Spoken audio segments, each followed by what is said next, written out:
Zone RTI media. నమస్కారం, వార్తలకు స్వాగతం. ముందుగా ముఖ్యాంశాలు. బీఆర్ఎస్ పార్టీ కార్యాలయంలో ఘనంగా రాష్ట్ర అవతరణ దినోత్సవం.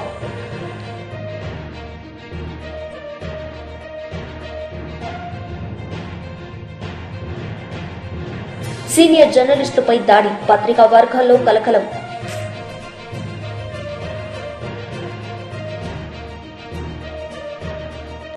తెలంగాణ భవన్లో ఘనంగా తెలంగాణ ఆవిర్భావ దినోత్సవాన్ని బీఆర్ఎస్ పార్టీ శ్రేణులు జరుపుకున్నారు. ఈ సందర్భంగా మాజీ మంత్రి హరీష్ రావు మాట్లాడారు. చెప్పుకోవాలంటే చాలా ఉన్నాయి.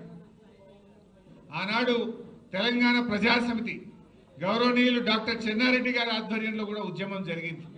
తొలిదశ తెలంగాణ ఉద్యమం. ఆనాడు కూడా మా సోదరిమణి నాగమ్మ ఉన్నది, అప్పుడు కూడా పాల్గొన్నది, ఇప్పుడు కూడా పాల్గొన్నది. ఆనాడు 11 ఎంపీలు గెలిచాం. 11 ఎంపీలు గెలిస్తే ఆనాడు ప్రధానమంత్రిగా ఉన్న ఇందిరాగాంధీ, నాటి కాంగ్రెస్ ప్రభుత్వం తెలంగాణ ఇవ్వకుండా ఉద్యమాన్ని కాలరాసింది ఆనాటి కాంగ్రెస్ ప్రభుత్వం. కానీ అదే కేసీఆర్ గారు మలిదశ తెలంగాణ ఉద్యమాన్ని ప్రారంభిస్తే ఏ ఇందిరాగాంధీ అయితే తెలంగాణను వద్దన్నదో అదే సోనియా గాంధీ గారి చేత తెలంగాణ ఇచ్చి తీరాల్సిన పరిస్థితి కల్పించిండు కేసీఆర్ బీఆర్ఎస్ పార్టీ. ఎందుకు? ఈ దేశంలో సంకీర్ణ యుగం నడుస్తూ ఉంది. ఈ సంకీర్ణ యుగంలో తప్పకుండా తెలంగాణ సాధ్యం అవుతుంది అని చెప్పి ఆయన ఎంతో వ్యూహంతో 14 ఏళ్లు నడిపించారు. పార్టీ పెట్టడమే కాదు, అనేక ఇబ్బందులు ఆ రోజు చంద్రబాబు నాయుడు గారి చేతుల్లో కేంద్ర ప్రభుత్వం ఉండే ఢిల్లీలో ఆయన కత్తికి ఎదురులేని పరిస్థితి. ఇంకా 4 ఏళ్లు కేసీఆర్, ఆ రోజు ఇంకా 4 ఏళ్లు చంద్రబాబు నాయుడే ముఖ్యమంత్రిగా ఉండే పరిస్థితి. ఆ రోజుల్లో ఎవరు ధైర్యం చేయలే. కానీ కేసీఆర్ గారు అప్పటికే ఎన్డీఏ ప్రభుత్వం 3 కొత్త రాష్ట్రాలు ఏర్పాటు చేసింది. 2000 సంవత్సరంలో జార్ఖండ్, ఉత్తరాఖండ్, అదేవిధంగా ఉత్తరాంచల్ మరియు ఛత్తీస్గఢ్ 3 రాష్ట్రాలు ఏర్పడ్డాయి. ఈ 3 రాష్ట్రాలు ఏర్పడ్డాక తెలంగాణ ప్రజల్లో ఆశలు చిగురించినాయి. ప్రజలందరూ నాయకుడి కోసం ఎదురు చూశారు. జయశంకర్ సార్, చనిపోయిన బియ్యావుల జనార్దన్ రావు గారు కేసీఆర్ గారి దగ్గరకు వచ్చి మీరు లీడ్ చేయండి, మీరు పోరాటం చేయండి, మీ వెంట మేముంటామని చెప్పి వారందరూ కేసీఆర్ వైపు చూశారు. కానీ కేసీఆర్ గారు 1 సంవత్సరం ఆలోచించింది. ఉద్యమం ప్రారంభిస్తే ఈ తాప మళ్ళా జెండా దించొద్దు, తెలంగాణ వచ్చేది ఉంటేనే మన ఉద్యమాన్ని ప్రారంభిద్దామని కొన్ని వేల గంటల మేధోమదనం చేసి చాలా ఒక నెలల తరబడి ఆలోచించి 2001లో బీఆర్ఎస్ పార్టీని పెట్టింది.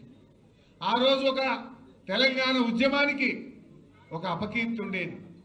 ఎవరికి పదవి రాకపోతే వాడు జై తెలంగాణ అంటాడు అనే ఒక అపకీర్తి ఉండేది.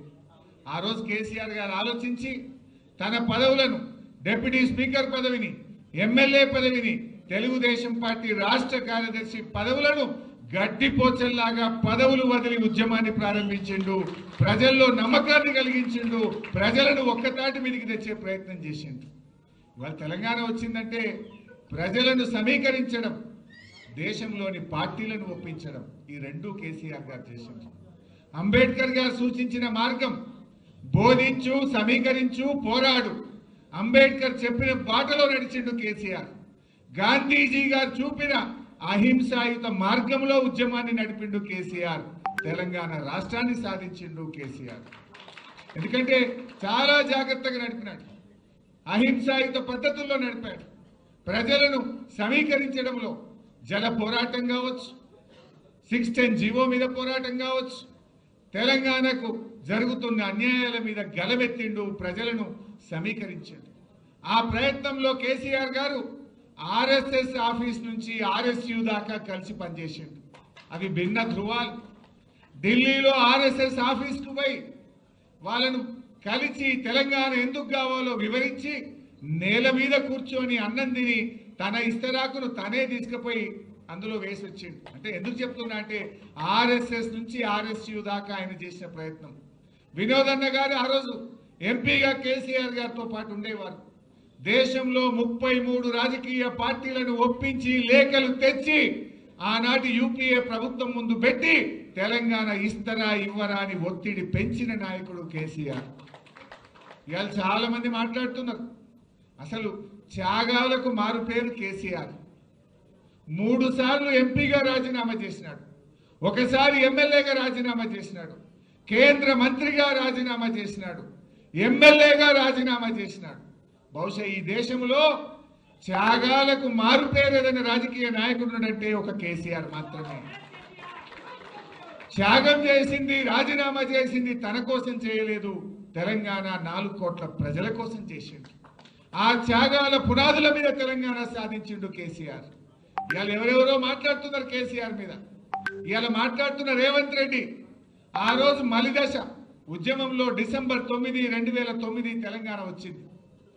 ఆంధ్ర ఎమ్మెల్యేలు ఎమ్మెల్సీలు రాజీనామా పెడితే మళ్ళీ ఇచ్చిన తెలంగాణ 27 తారీఖు వాపసు తీసుకున్నారు. ఆ రోజు జేఏసీ ఏర్పాటు చేసి తెలంగాణలో అందరు రాజీనామా చేయాలంటే ఇదే రేవంత్ రెడ్డి ఆ రోజు తెలుగుదేశం పార్టీలో ఉండి జిరాక్స్ కాగితం ఇచ్చిండు తప్ప స్పీకర్కు ఒరిజినల్ కాగితం ఇయ్యలేదు. రాజీనామా చేయమంటే ధైర్యం లేదు. రాజీనామా చేయకుండా వెన్ను చూపి పారిపోయిన నాయకుడు. ఒక్కనాడు జై తెలంగాణ అనే వ్యక్తి అమరులకు. టీడీపీ లీడర్ వర్లరామయ్య మీడియా సమావేశం నిర్వహించారు. ఈ సందర్భంగా ఆయన మాట్లాడారు. ఏమండి, భారతదేశంలో అత్యున్నత దర్యాప్తు సంస్థ సిబిఐ వాళ్ళు దర్యాప్తు చేసి 43 లక్ష కాదులేండి 43,000 కోట్ల రూపాయలు మాత్రమే అవినీతికి పాల్పడ్డాడు జగన్మోహన్ రెడ్డి గారిని ఛార్జ్షీట్లు వేసినారు. మీ మీద 11 ఛార్జ్షీట్లు the CBI has filed against you. దానికంటే రాష్ట్ర ప్రజలకు మీరు పొడిచిన దానికంటే వెన్నుపోట జగన్మోహన్ రెడ్డి గారు. రారా బాబు అదుగో చందమామ అని భుజాల మీద ఎక్కించుకొని ఆడిచ్చినాడు మీ బాబాయ్ మిమ్మల్ని. నేను ఏకవచనం వాడను. రారా బాబు జగన్ బాబు రా అని ఆకాశంలో ఉన్న చందమామని చూపిస్తూ భుజాల మీద ఎక్కించుకొని ఆడిచ్చిన బాబాయ్ వివేకానంద రెడ్డికి వేసిన పోటు కంటే పెద్ద పోట ఇదేమన్నా? ఏం మాట్లాడతావా జగన్మోహన్ రెడ్డి గారు? అన్యం పన్ను ఎరగని బాబాయిని గొడ్డలు పెట్టుకెళ్ళి చేసినావు కదా. తల్లి చెల్లి యువర్ ఓన్ మదర్, ఆమె కడుపున పుట్టినారు మీరు. తల్లి చెల్లి యువర్ ఓన్ సిస్టర్ శ్రీమతి షర్మిల గారు. వేరే అర్థే ఎక్కడున్నారు సార్ చెప్పండి? మీ వెన్నుపోటుకు భయపడి, మీ గొడ్డలి పోట్లకు, మీ కత్తి పోట్లకు ఆలోచించుకుంటుంటేనే షివరింగ్ వచ్చి పారిపోయినారు కదా. మా అన్న దగ్గరికి వెళ్తామని చెల్లి అంటుందండి. మన చెల్లి అంటే మీ చెల్లి. లేదు లేదు నా కొడుకు దగ్గరికి వెళ్తాను అంటుందండి అమ్మ. మనమ్మ అంటే మీ అమ్మ అంటుందండి. అటువంటి మీరు చంద్రబాబు నాయుడు గారు సంవత్సర కాలంగా వెన్నుపోటుపడి ఎందుకంత ఆతురత? ప్రజలు 5 సంవత్సరాలు ఇచ్చినారు చంద్రబాబు నాయుడు గారిని ఆ కూటమి ప్రభుత్వాన్ని పరిపాలించమని. సంవత్సరానికి మీరు ఎందుకు ఇంత ఎగిరెగిరి పడుతున్నారు? మీ మాట ఎవరు నమ్ముతారు రాష్ట్రంలో? మీ మాట ఎవరు నమ్మబోతున్నారు రాష్ట్రంలో అని చెప్పి కూడా నేను తెలియజేస్తున్నా. ప్రభుత్వం ఏర్పాటు చేసిన సంవత్సర కాలంలోనే చంద్రబాబు నాయుడు గారి ప్రభుత్వం 70% హామీలు అమలుపరిచింది. Mister Jagan, note this point. ప్రభుత్వం ఏర్పడి సంవత్సరం రేపు 4వ తారీఖుకి 70% అమలు చేసింది. వైసీపీ లీడర్ మీడియా సమావేశం నిర్వహించారు. ఈ సందర్భంగా ఆయన మాట్లాడారు. 6,363 దరఖాస్తులు రాగా వాటిలో 11,000 పేపర్లలో ఫలితాలు మారిపోయినాయి. ఎలా ఫలితాలంటే చూస్తే ఒక చాలా ఆశ్చర్యకరమైనటువంటి ఫలితాలు. ఉదాహరణకి జస్ట్ ప్రెస్ మీడియా కాబట్టి ఒక 2-3 కేస్ స్టడీస్ ఎగ్జాంపుల్స్ మనం చెప్పుకుందాం. కడప జిల్లాకు సంబంధించినటువంటి జమ్మలమడుగు నియోజకవర్గం ఎర్రగుంట్ల మండలం, అందులో జిల్లా పరిషత్ ఉన్నత పాఠశాలలో 10వ తరగతి చదివినటువంటి గంగిరెడ్డి మోక్షిత అనేటువంటి స్టూడెంట్ ఒక సబ్జెక్ట్ ఫెయిల్ అయినట్టు మెయిన్ ఫలితాల్లో వచ్చింది. ఏది సోషల్ సాంఘిక శాస్త్రంలో ఫెయిల్ అయినట్టు. ఆమెకు మార్కులు ఎన్ని తెలుసా? తెలుగులో 96 వచ్చాయి, హిందీలో 82, ఇంగ్లీష్లో 24, మ్యాథమెటిక్స్ 83, సైన్స్లో 98 మార్కులు, సోషల్ స్టడీస్లో 21 మార్కులు మాత్రమే వచ్చినట్టు ఫలితాలు ప్రకటించారు. కేవలం 21 మార్క్స్. సరే, వీళ్ళకి ఉంది కాబట్టి, కొంచెం అవగాహన ఉంది కాబట్టి వాళ్ళ తండ్రి గంగిరెడ్డి మల్లేశ్వర్ రెడ్డి 1000 రూపాయలు రీవాల్యుయేషన్ ఫీజు కట్టి, అయ్యా మా పాపకు సంబంధించినటువంటి వీటిలో రీవెరిఫికేషన్ చేయాలనేటువంటిది దరఖాస్తు పెట్టాడు. పెట్టిన తర్వాత రివాల్యూ చేసిన అధికారులు రివాల్యూ చేసి ఫలితం ప్రకటించారు. అందులో 84 మార్కులు వచ్చాయి. 84 మార్కులు. ఇనిషియల్ గా 21 మార్కులే వచ్చి ఫెయిల్ అయింది. కానీ రీవెరిఫికేషన్లో 84 మార్కులు వచ్చినాయి. అంటే ఆమెకి ఏకంగా 63 మార్కులు ఒక సబ్జెక్ట్లో 63 మార్కులు తక్కువ వేసేసి ఇచ్చారు రాసినటువంటి వాటి ఫలితంలో. సో ఇంకొక కొంతమంది చూద్దాం, వాళ్ళ పత్రికలు చూద్దాం, ఎల్లో పత్రికలు చూద్దాం, రికార్డ్స్ ప్రకారం చూద్దాం. వీటిలో ఈ బాపట్ల జిల్లాకు సంబంధించినటువంటి కొల్లూరు ఉన్నత పాఠశాలలో చదివింది ఒక తేజస్విని అనేటువంటి విద్యార్థిని. 5 సబ్జెక్టులలో 90 పైకి వచ్చాయి. ఇవిడ కూడా ఒక్క సోషల్ స్టడీస్లో 23 వచ్చాయి. ఫెయిల్ అయినట్టు ప్రకటించారు. వాళ్ళు కొంచెం అవగాహన ఉంది కాబట్టి రీవెరిఫికేషన్కి అప్లై చేశారు. రీవెరిఫికేషన్ ఎన్ని వచ్చాయి తెలుసా? 96 మార్కులు. రీవెరిఫికేషన్లో 96 మార్కులు. ఇనిషియల్గా 23 మార్కులు వచ్చి ఫెయిల్ చేశారు. ఇప్పుడు 96 మార్కులు వచ్చేసేసి ఉత్తీర్ణురాలైంది. ఇంకొకటి చూద్దాం. కర్నూలు జిల్లాకు సంబంధించినటువంటి సి బెలగల మండలం సంఘాల ఉన్నత పాఠశాల. ఆ పాఠశాల ప్రేమ వర్షకి సోషల్ స్టడీస్లో 77 మార్కులు వచ్చాయి. ఆమె మంచి ఇంటెలిజెన్స్, వాళ్ళ నాన్న అందరూ కూడా లేదు మా పాప తక్కువ వచ్చాయని మళ్ళీ రీవెరిఫికేషన్ చేస్తే అందులో దీనికి సంబంధించినటువంటి 93 మార్కులు. ఎంపీ ఈటెల రాజేందర్ మీడియా సమావేశం నిర్వహించారు. ఈ సందర్భంగా ఆయన మాట్లాడారు. చనిపోవడం పరిష్కారం కాదు. మేము పార్లమెంట్లో మేమున్న మీ పక్షాన కొట్లాడడానికి తప్పకుండా తెలంగాణ సాధించి తీరుతామని చెప్పి అనేక సార్లు తెలంగాణ గడ్డ మీద మాట్లాడారు. ఇవాళ శ్రీకాంతాచారి, పోలీస్ కృష్ణయ్య, ఉస్మానియా క్యాంపస్లో యాదయ్య, ఇషాన్ రెడ్డి, వేణుగోపాల్ రెడ్డి, అనేక మంది, చివరికి యాదిరెడ్డి, రంగారెడ్డి జిల్లా యువకుడు యాదిరెడ్డి పార్లమెంట్ పక్కకే చెట్టుకు ఊరేసుకొని చనిపోతే ఆనాడు పార్లమెంట్లో సుష్మా స్వరాజ్ గారు మాట్లాడిన మాటలు ఇప్పటికీ మనకు యాదికొస్తాయి. ఎందుకు నానుస్తూ ఉన్నారు? ఎందుకు బిల్లు పెట్టట్లేదు? మీకున్న అభ్యంతరం ఏంటి? ఎంతమంది చనిపోతే బిల్లు పెడతారని చెప్పి ఆనాడు కాంగ్రెస్ ప్రభుత్వం మీద నిప్పులు జరిగినటువంటి నాయకురాలు సుష్మా స్వరాజ్ గారు. అందుకే తెలంగాణ సమాజం ఆమెను ఎప్పుడు కూడా తెలంగాణ చిన్నమ్మగా పిలుచుకుంటారు. ఏ ఉద్యోగాల కోసం, ఏ నీళ్ల కోసం, ఏ నిధుల కోసం అయితే తెలంగాణ సమాజం ఉద్యమం చేసిందో దానికి మించి సామాజిక తెలంగాణ కావాలి, ప్రజాస్వామికమైన తెలంగాణ కావాలి. ఇవాళ ఆ రెండు నినాదాలుగా మిగిలిపోయినాయి. సామాజిక తెలంగాణ లేదు, ప్రజాస్వామిక తెలంగాణ లేదు. కేసీఆర్ గారి నాయకత్వంలో 9.5 సంవత్సరాల పరిపాలన కొనసాగితే ఎట్లా ప్రజాస్వామ్య హక్కులు కాలు రాయబడ్డాయో, నియంతృత్వ పోకడలు రాజ్యమేలినాయో, ఎట్లా ఒక కుటుంబం చేతిలో పరిపాలన బందీ అయిందో అదంతా మనం చూసినాం.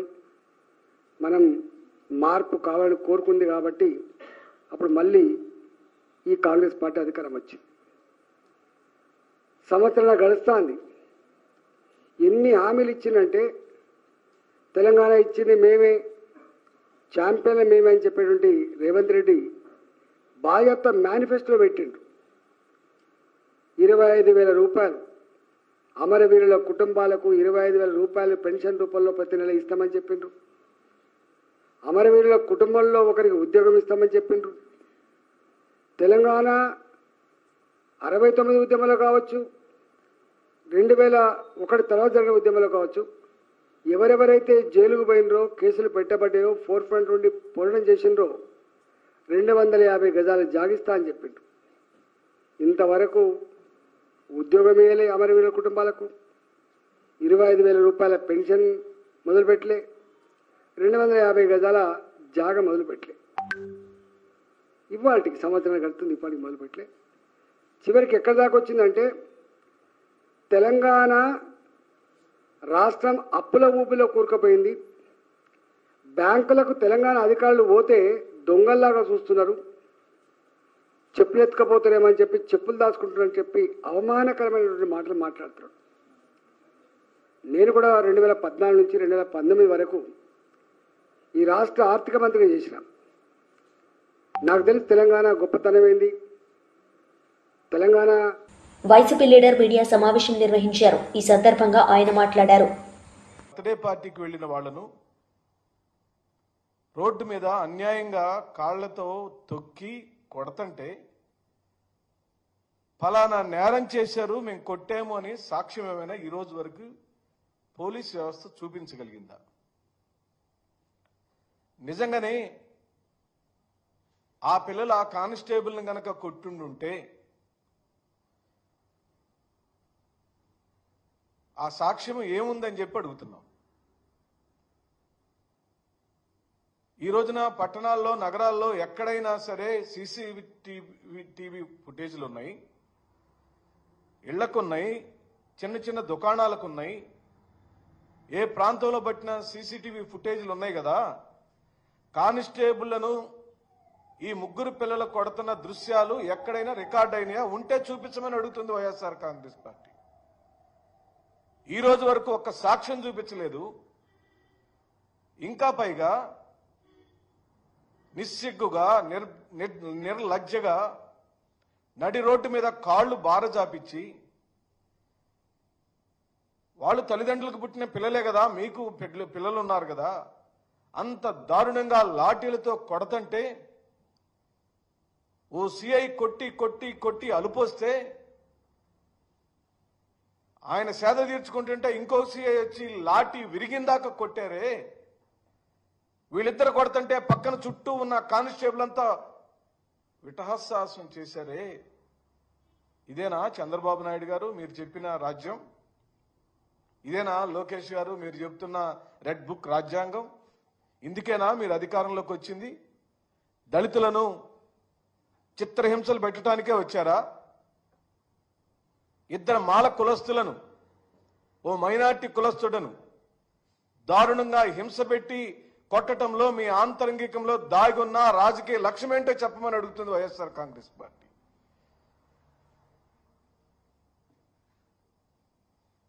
మీ ఉద్దేశం ఏమిటి? వైఎస్ఆర్ కాంగ్రెస్ పార్టీకి మద్దతుకున్న ఏ కులం ఈ రాష్ట్రంలో ఉండటానికి వీల్లేదా? జగన్మోహన్ రెడ్డి గారితో మేలు పొందిన ఈ సామాజిక వర్గాలు, ఈ దళిత కులాలు జగన్మోహన్ రెడ్డి గారికి అండగా ఉండటం మీకు ఇష్టం లేదా? ఇష్టం లేదు కాబట్టి నీ దగ్గర రాజ్యాధికారం ఉంది కాబట్టి ఆ రాజ్యాంగ అధికారాన్ని ఉపయోగించుకొని దళిత మైనార్టీ వర్గాలను బూటు కాళ్ళతో తొక్కుతూ లాఠీలతో కొడతావా? కొట్టి ఇంకా పైగా దాన్ని సమర్థించుకుంటావా? ఛీ, ఇదేం రాజ్యం అండి?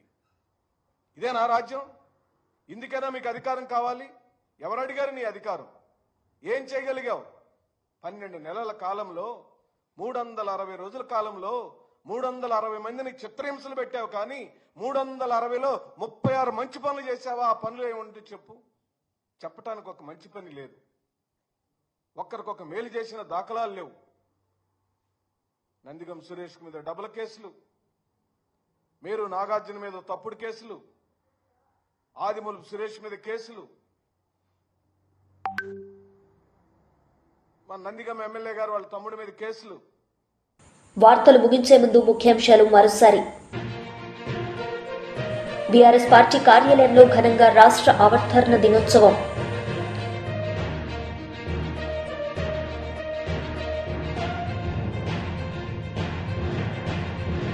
సీనియర్ జర్నలిస్టులపై దాడి, పత్రికా వర్గాల్లో కలకలం.